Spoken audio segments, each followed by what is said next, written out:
আসসালামু আলাইকুম রহমতুল্লাহ বারাকাতু। আমি আপনাদেরকে বলছিলাম যে আমি 4 মাস 5 মাস ধরে হাঁস পালতেছি। তো আমার মাত্র 300 টাকা খরচ হয়েছে ওদের খাওয়ার পিছনে। তা এত কম টাকায় আমি কিভাবে এদেরকে খাওয়াইলাম 4-5 মাস, কিভাবে সম্ভব? ঠিক আছে, আজকে হলো তার প্রথম ভিডিও। আমি যখন হাঁসের বাচ্চাটা কিনছিলাম তখন তার বয়স হলো 15 দিন। তাহলে আপনি যখন 5 মাস পালার খরচ কমাবেন, সেই হিসাবে আপনাকে একটা জিনিস বলবো, যখন আপনি হাঁসের বাচ্চাটা কিনবেন, রাজা হাঁসের বাচ্চা, তখন 15 দিনের বয়সী হাঁসের বাচ্চাটা কিনবেন।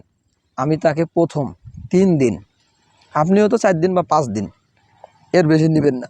নারিশের ব্রয়লার যে ফিডটা আছে, নারিশের ব্রয়লার যে ফিড আছে, এইগুলো শুধু ফিড, এছাড়া অন্য আর কোনো খাবার দিবেন না।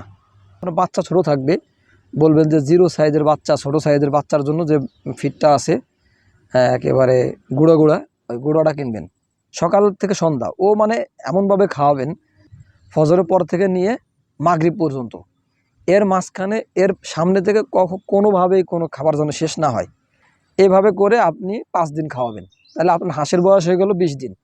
15 দিনে কিনছেন, 5 দিন ফিড খাওয়াইছেন, আপনার হাঁসের বয়স এখন আছে 20 দিন।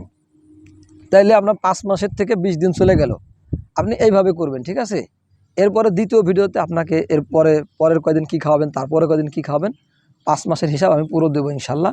সাথে থাকুন, ভালো থাকুন।